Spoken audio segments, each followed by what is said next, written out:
Subscribe करें trading Chanakya channel को और लेटेस्ट अपडेट के लिए बेल आइकॉन दबाएं।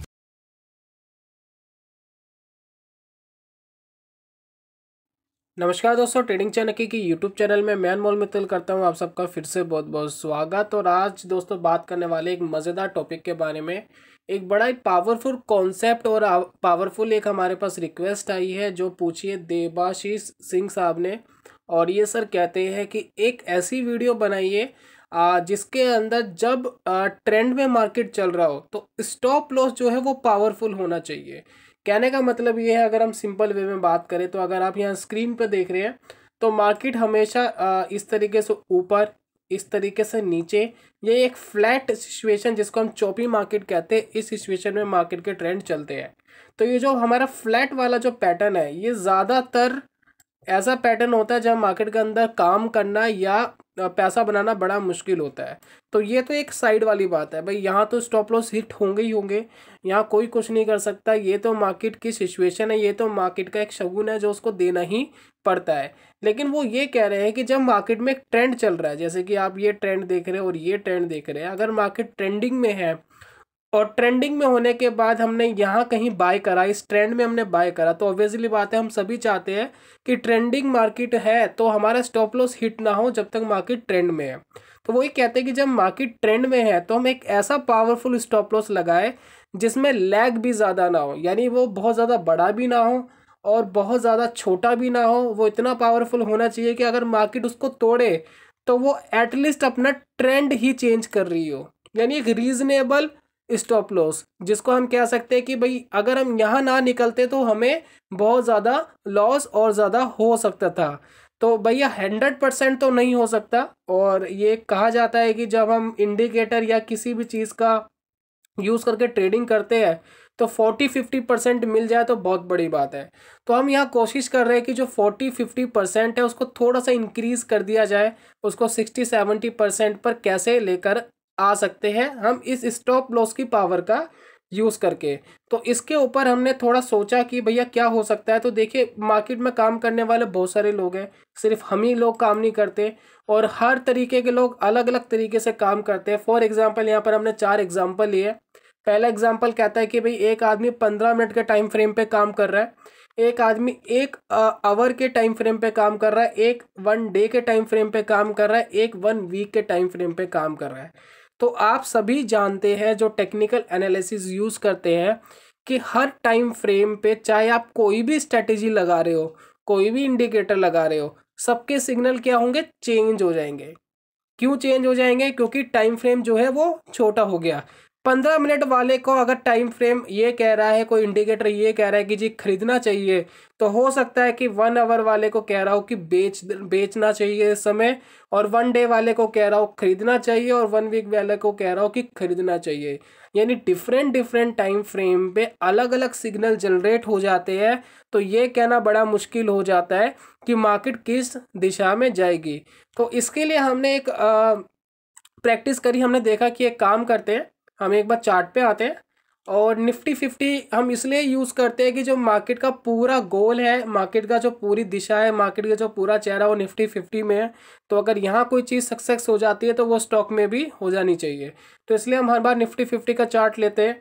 तो अगर आप यहाँ देखें तो हमने एक चीज़ करी, एक काम करते हैं, हम सपोर्ट एंड रेजिस्टेंस ले लेते हैं निफ्टी 50 में और हम ये चेक करने की कोशिश करते हैं कि डिफरेंट टाइम फ्रेम पे मार्केट किस तरीके से सपोर्ट या रेजिस्टेंस देती है, ताकि हम एक परफेक्ट स्टॉप लॉस लगा पाए। तो पहले तो हमारे पास आता है 15 मिनट का टाइम फ्रेम। तो इस टाइम फ्रेम में अगर आप ये देखें तो हमारे पास एक जो हमारे पास स्टॉप लॉस होना चाहिए था आज के दिन, आज हम बात कर रहे हैं 2019 2 तारीख और जनवरी का महीना है। तो इस दिन अगर आप देखेंगे तो एक सपोर्ट लेवल है 10,840 पर। तो अगर आज के दिन कोई भाई अगर यहाँ काम कर रहा है तो उसका एक 10,840 पे एक स्टॉप लॉस होना चाहिए। तो हम क्या करा, हमने यहाँ इसको नोट कर लेते हैं, 10,840 एक स्टॉप लॉस हमारा होना चाहिए, और जिसको मार्केट ने आज के दिन बखूबी तोड़ा। लेकिन बहुत सारे लोग हैं जो काम कर रहे हैं 1 आवर के टाइम फ्रेम पे। ठीक है, जब हम 1 आवर के टाइम फ्रेम पे कह रहे हैं तो यहाँ जो दिशा है वो ना टोटली चेंज हो गई। क्या चेंज होगी, जो इस आदमी का पिवोट लेवल्स है उसका सपोर्ट लेवल आ रहा है बहुत नीचे और वो आ रहा है 10,630 पर। तो यहाँ पर सिचुएशन ये बनती है कि बाजार क्या कह रहा है कि जो मार्केट का स्टॉप लॉस होना चाहिए अब वो होना चाहिए अप्रोक्स 10,630 पर। ठीक है, चलिए हम इसकी भी मान लेते हैं कि भैया जो ये स्टॉप लॉस था उस स्टॉप लॉस से ये वाला स्टॉप लॉस ज़्यादा स्ट्रॉन्ग है, ज़्यादा पावरफुल है। चलिए हमने मान लिया। अब बात कर लेते हैं कि जो आदमी 1 डे के टाइम फ्रेम पे काम कर रहा है, उसको वॉच करता है, तो उसकी क्या सिचुएशन है। उसका एक सपोर्ट लेवल नीचे बन रहा है, कहाँ बन रहा है, 10,471 पर। चलिए हमने 10,471 कर लिया और हम ये कह सकते हैं कि जो 1 डे वाला जो टाइम फ्रेम है इसके बेसिस पे जो सपोर्ट लेवल का जो फिगर है ये 10,471 ये ज़्यादा स्ट्रॉन्ग है इन दो आगे के दो लेवल से। चलिए हमने फिर क्या करा, हमने इस टाइम फ्रेम को 1 वीक कर दिया। आज हमारे पास जो सिचुएशन आती है वो सपोर्ट लेवल की जो हमारे पास लेवल आता है वो आ रहा है अप्रोक्स 8,900 पे। तो हम ये कह सकते हैं कि इन सभी लेवल्स में से जो ये 8,900 वाला लेवल है ये स्टॉप लॉस सबसे ज़्यादा स्ट्रॉन्ग है। यानी मार्केट अगर ट्रेंड में चल रहा है तो ये जो 8,900 है ये एटलीस्ट नहीं टूटना चाहिए। तो हमें क्या करना चाहिए, हमें ये स्टॉप लॉस लगाना चाहिए। क्या ये पॉसिबल है? ये दोस्तों पॉसिबल नहीं हो सकता। क्योंकि पॉसिबल इसलिए नहीं हो सकता, बेशक ये जो हमारा सपोर्ट लेवल है वो आगे वाले 3 स्टॉप लॉसेस से ज़्यादा स्ट्रॉन्ग है, लेकिन क्या मार्केट ने कभी ये स्टॉप लॉस तोड़ा नहीं है? क्या मार्केट इसको तोड़ के कभी नीचे नहीं जाता? अगर आप ये देखेंगे यहाँ पर मार्केट तोड़ करके नीचे गया और यहाँ पर भी आपको बहुत सारे ऐसे सिग्नल्स मिलेंगे जहाँ मार्केट अपने सपोर्ट लेवल को तोड़ के नीचे जा रहा है, चाहे वो किसी भी टाइम फ्रेम में काम कर रहे हो। तो एक तरीके से अगर हम ये कहें कि एक ऐसा स्टॉप लॉस लगा सकते हैं क्या जो सबसे ज़्यादा स्ट्रॉन्ग हो, जो सबसे ज़्यादा स्ट्रॉन्ग हो, यानी वो टूटे तो मार्केट की हालत ही पूरी बिगड़ जाए, तो इसका दोस्तों आंसर है नहीं लगाया जा सकता। ऐसा कोई स्टॉप लॉस नहीं है जो सबसे ज़्यादा स्ट्रॉन्ग हो। सारे स्टॉप लॉस किसी भी टाइम फ्रेम पे कभी भी टूट सकते हैं और टूटने के बाद ये भी नहीं कहा जा सकता कि वो ट्रेंड ही ख़त्म हो जाएगा। वो ट्रेंड वहाँ से टूटने के बाद भी रिवर्स हो सकता है। लेकिन इस बात को सुन के वीडियो स्किप मत कर दीजिएगा, अभी भैया पिक्चर अभी बाकी है, अभी और को सुनना बाकी है और इसका सॉल्यूशन भी है। तो इसके लिए हमने एक सॉल्यूशन निकाला है और ये सॉल्यूशन बहुत कमाल का काम करता है।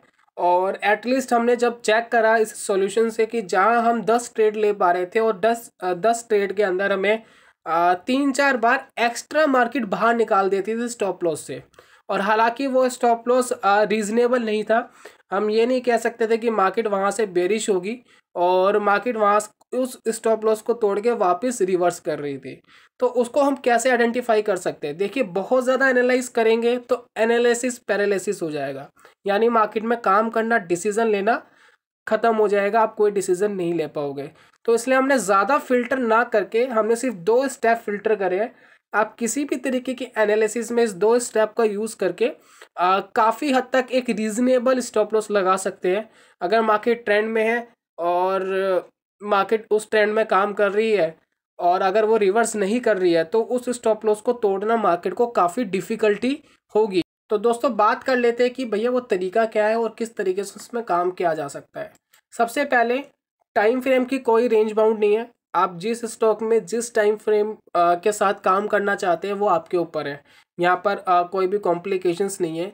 लेकिन फिर भी जब हमने यहाँ बैक टेस्ट करा था तो बैक टेस्ट में एक बात सामने आई कि 1 डे का जो टाइम फ्रेम है वो ज़्यादा अच्छे से काम कर पा रहा था। 15 मिनट का टाइम फ्रेम भी काम कर रहा था, वो भी रिड्यूस कर रहा था। लेकिन अगर निफ्टी में बात करें तो निफ्टी में तो बहुत अच्छे से काम कर रहा है, लेकिन किसी स्टॉक में हम बात करें तो उस स्टॉक के अंदर थोड़ी सी नॉइज़ हमें ज़्यादा मिल रही है। तो वो नॉइज़ के साथ देखिए आपको झेलना है, क्योंकि अगर आप इंट्राडे ट्रेडिंग कर रहे हैं तो नॉइज़ को झेलना तो आपको पड़ेगा ही। लेकिन 1 डे के टाइम फ्रेम पर जब हम काम कर रहे हैं तो चीज़ें जो है बहुत बेहतरीन तरीके से लग रही है। तो यहाँ पर हम एक काम करते हैं, 1 डे का टाइम फ्रेम लगाते हैं। आप किसी भी टाइम फ्रेम में यूज़ कर सकते हैं, कोई ऐसी कॉम्प्लिकेशंस नहीं है। लेकिन स्टॉप लॉस थोड़ी ज़्यादा हिट होंगे तो थोड़ा सा आप टारगेट अपना बड़ा रखेंगे तो आपका जो पूरा स्टेटमेंट है वो शायद प्रॉफिट में आपको दिखे। तो यहाँ पर दोस्तों क्या है कि हम यूज़ कर रहे हैं हर किसी टूल में, हर किसी इंडिकेटर में आप एक चीज़ को घुसा दीजिए, वो है पिवोट पॉइंट्स, जिसको हम सपोर्ट एंड रेजिस्टेंस के लेवल्स कहते हैं।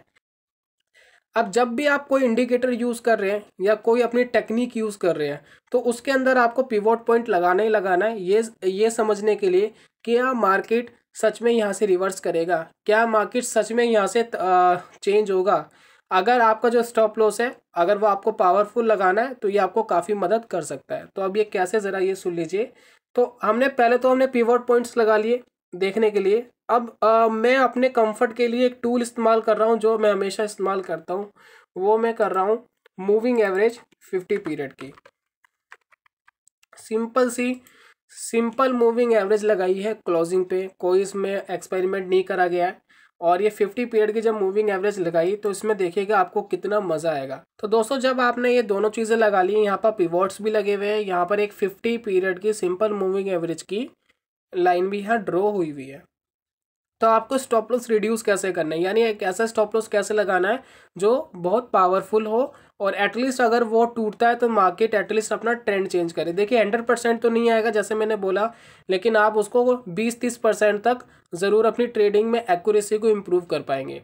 तो क्या है, अगर आप देखें मार्केट में एक ट्रेंड बना हुआ है, और इस ट्रेंड में अगर आप देखेंगे एक बहुत बड़ी रैली है, और इस रैली में आप एंड में देखेंगे तो मार्केट कई बार इस ट्रेंड लाइन, इस मूविंग एवरेज की लाइन को कई बार तोड़ा है। अगर आप यहाँ देखें, यहाँ मार्केट ने इसको तोड़ा, यहाँ मार्केट ने इसको तोड़ा, और यहाँ मार्केट ने इसको तोड़ा, और यहाँ पर कई बार मार्केट ने इसको तोड़ा है। और यहाँ पर अगर आप एक चीज़ देखेंगे तो बड़ी मज़ेदार आपको दिखेगी। वो क्या चीज़ है कि जब भी मार्केट तोड़ रहा है तो तोड़ के वापस रिवर्स कर जाता है। तो अगर कोई भाई इस ट्रेंड में काम कर रहा है, तो मार्केट तो ट्रेंड में चल रही है, लेकिन फिर भी वो आपको कंफ्यूज कर रही है बीच बीच में कि मार्केट यहाँ से ट्रेंड रिवर्स कर सकता है। 50 पीरियड की मूविंग एवरेज बार बार ब्रेक कर रहा है, और ऐसा लग रहा है कि वो रिवर्स कर रहा है, और जैसे आप ट्रेड लेंगे वैसे ही मार्केट रिवर्स कर जाएगी। तो क्या होगा, या तो आपको बार बार स्टॉप लॉस लेना पड़ेगा, या आपको बार बार काफ़ी अच्छा खासा नुकसान आपको होगा। तो यहाँ क्या है कि जब आप सपोर्ट एंड रेजिस्टेंस लगा लेते हैं, तो सिंपल सी चीज़ ये है कि इस इंडिकेटर की लाइन भी टूटनी चाहिए, और पिछला सपोर्ट लेवल भी टूटना चाहिए। समझ में आई बात? इस लाइन के आसपास में जो सपोर्ट लेवल हो वो भी टूटना चाहिए, और इस लाइन को भी टूटना चाहिए। और हर बार आप मार्केट में देखेंगे कि मार्केट इस लाइन को तो तोड़ रहा है, लेकिन अपने सपोर्ट लेवल पे आकर रुक रहा है। तो ये अगर आप यहाँ देखें, यहाँ पर आके मार्केट रुका, वो वापस वहाँ से रिवर्स कर गया। फिर आप देखेंगे ये मूविंग एवरेज की लाइन टूटी, लेकिन टूटने के बाद जो हमारा सपोर्ट लेवल था, जो ग्रीन कलर की लाइन है, वो सपोर्ट लेवल की है, ध्यान रखिएगा। ब्लैक वाली लाइन पिवोट लेवल की है, रेड वाली लाइन रेजिस्टेंस लेवल की है। तो सपोर्ट लेवल 1, सपोर्ट लेवल 2, इस तरीके से सपोर्ट लेवल 3 नीचे गए हुए हैं। तो यहाँ पर मार्केट ने इसको नहीं तोड़ा, तो ये एक रीजनेबल और एक पावरफुल स्टॉप लॉस बन गया आपका, और इसको मार्केट को तोड़ने में बहुत ज़्यादा तकलीफ होगी। और अगर मार्केट इसको तोड़ता है तो चांसेस ज़्यादा रहेंगे कि मार्केट यहाँ से रिवर्स भी हो जाना चाहिए, चाहे वो बहुत शॉर्ट टर्म के लिए हो। तो आप देखिए ये आपका रिड्यूस होने से बच गया, ठीक है। अगला और देखिए, यहाँ पर देखिए मार्केट यहीं आके रुका है और यहीं से रिवर्स करा है, ये भी बच गया, कितना रिड्यूस कर दिया। और इसके बाद देखिए यहाँ पर एक सपोर्ट लेवल भी था, यहाँ पर ये मूविंग एवरेज की लाइन भी थी, दोनों एक साथ ही टूट गई। लेवल था तकरीबन 10,500 का, और जब ये दोनों टूटी तो कितने भाई ये कहेंगे कि मार्केट यहाँ से डाउन जाएगी। शायद हमें लग रहा है कि मार्केट यहाँ से बहुत डाउन जा सकती है, लेकिन यहाँ से मार्केट कितनी डाउन गई, अप्रॉक्स 600 या 700 पॉइंट्स मार्केट नीचे डाउन गई। मार्केट गई डाउन, लेकिन बहुत ज़्यादा नहीं गई, मार्केट वापस रिवर्स कर गई। अब जब मार्केट रिवर्स कर गई, तो हम ये कैसे जज करें कि मार्केट अच्छी तरीके से रिवर्स होगी यहाँ से। तो ये जज करने का तरीका बिल्कुल उल्टा हो जाएगा। मार्केट की जो लाइन है मूविंग एवरेज की, वो भी टूटनी चाहिए, और साथ में जो उसका रेजिस्टेंस लेवल है वो भी टूटना चाहिए। तो जब दोनों टूट गए, तो आपको यहाँ से पता लग जाना चाहिए कि मार्केट यहाँ से अब ऊपर की तरफ जाएगी, और आपको यहाँ पर एक बाय का ट्रेड लेना चाहिए। और अगर आपने यहाँ पर पीछे कोई शॉर्ट का ट्रेड लिया हुआ है, तो यहाँ आकर के एग्जिट कर जाओ, और शायद आपको कोई प्रॉफिट ना हो, लेकिन कोई लॉस भी नहीं होगा। तो यहाँ पर आप एग्जिट करके कोई प्रॉफिट कोई लॉस नहीं हुआ, और यहाँ से मार्केट अपना ट्रेंड चेंज करा। तो यहाँ देखते जाइए, जितनी बार मार्केट लाइन को तोड़ रही है, तो अपने सपोर्ट का वो हमेशा सम्मान कर रही है। तो इस तरीके से आप एक ट्रेंड के साथ बने रहेंगे। और यहाँ पर देखिए मार्केट यहाँ से नीचे गई, तो यहाँ पर सपोर्ट लेवल भी था, आप यहाँ देखेंगे तो यहाँ सपोर्ट लेवल भी है, ये देखिए ये सपोर्ट लेवल भी है जिसको मार्केट ने तोड़ा और मार्केट यहाँ से काफ़ी अच्छा नीचे गई। तो इस तरीके से आप इस स्ट्रैटेजी का इस्तेमाल करके काफ़ी अच्छे ट्रेड ले सकते हैं। और अगर आप देखेंगे तो मार्केट यहाँ मूविंग एवरेज से ऊपर गई है, लेकिन अभी भी रेजिस्टेंस की लाइन को नहीं तोड़ा है, किसी भी रेजिस्टेंस को मार्केट अभी भी नहीं तोड़ रही है। तो अभी भी हम क्या कह सकते हैं, मार्केट अभी भी बेयरिश ही चल रही है, अभी पॉजिटिव नहीं हुई है। पॉजिटिव तब होगी जब ये लेवल है 11,120 का, इसको तोड़ करके मार्केट ऊपर जाए 1 डे के टाइम फ्रेम के हिसाब से। तो ये था दोस्तों इसके अंदर टेक्निक जो आप इसमें इस्तेमाल कर सकते हैं। ये सिर्फ मूविंग एवरेज में नहीं, आप किसी भी टूल के अंदर इसका बहुत बखूबी रूप से इस्तेमाल कर सकते हैं। फॉर एग्जांपल एक एग्जांपल RSI का ले लेते हैं हम। इसको एक काम करते हैं, इसको हटा लेते हैं मूविंग एवरेज को, और अगर मान लेते हैं कोई भाई अगर RSI का इस्तेमाल करके काम करता है तो RSI ले लेते हैं, और RSI में हम एक लाइन चाहिए और उस लाइन का इस्तेमाल करके आप चीज़ों को काफ़ी अच्छा कर सकते हैं। ये देखिए, तो दोस्तों हमने बीच में एक लाइन लगा दी। तो ये देखिए मार्केट में एक ट्रेंड बना हुआ है दोस्तों, यहाँ से लेकर यहाँ तक ऊपर तक, और इस ट्रेंड में देखिए RSI ने कई बार हमें रॉन्ग सिग्नल्स दिए। यहाँ पर देखिए एक रॉन्ग सिग्नल मिला हुआ है, ये वाला सिग्नल देखिए, ये वाला, ठीक है। यहाँ पर जो RSI यहाँ नीचे आ गया था, और यहाँ नीचे आने के बाद ऐसा लग रहा था कि मार्केट यहाँ से बेरिश जाएगा, लेकिन जो सपोर्ट की लाइन है वो नहीं टूटी। तो आपका स्टॉप लॉस जो है वो जो प्रीवियस सपोर्ट लेवल है वो होना बड़ा इंपॉर्टेंट है, यानी दोनों चीज़ें टूटनी चाहिए, RSI भी नीचे आना चाहिए और सपोर्ट भी टूटना चाहिए, जो यहाँ पर नहीं हुआ। और यहाँ पर आप देखिए RSI ने फिर यहाँ सिग्नल दिया कि भैया मैं नीचे आ रहा हूँ, लेकिन मार्केट ने सपोर्ट की लाइन को नहीं तोड़ा। सपोर्ट की लाइन देखिए यहाँ नीचे है, तो नहीं टूटा, तो बहुत ज़्यादा हम इसको क्या कर पा रहे हैं, हम गलत सिग्नल को रिड्यूस कर पा रहे हैं। तो यही चीज़ आपको नीचे की तरफ और ऊपर की तरफ, यानी मार्केट बेयरिश ट्रेंड में काम कर रहे हैं तो रेजिस्टेंस टूटना चाहिए, बुलिश ट्रेंड में काम कर रहे हैं तो सपोर्ट लेवल टूटना चाहिए। और इस तरीके से आप किसी भी इंडिकेटर में आप लगा करके दोनों सिग्नल अगर मैच हो रहे हैं, सपोर्ट भी टूट रहा है और रेजिस्टेंस भी बेयरिश बोल रहा है, तो बेयरिश होने की ज़्यादा संभावना है। अगर इंडिकेटर कहता है कि बुलिश हो रहा है और रेजिस्टेंस लेवल भी टूट रहा है, तो बुलिश होने की पूरी संभावना है। तो प्राइस एक्शन विद इंडिकेटर जो कॉम्बिनेशन बन रहा है वो ज़्यादा रिलायबल और ज़्यादा एक्यूरेसी के साथ काम करने की जो है आपको ताकत देता है। तो ये तो दोस्तों आज की वीडियो में कैसा लगा इसको ज़रूर बताइएगा, और उम्मीद है कि आपको इस सवाल का जो जवाब है वो मिल गया होगा। और मैं जल्दी मिलता हूँ नई वीडियो में कमाल के कॉन्सेप्ट के साथ। तब तक के लिए goodbye, God bless you, bye bye दोस्तों।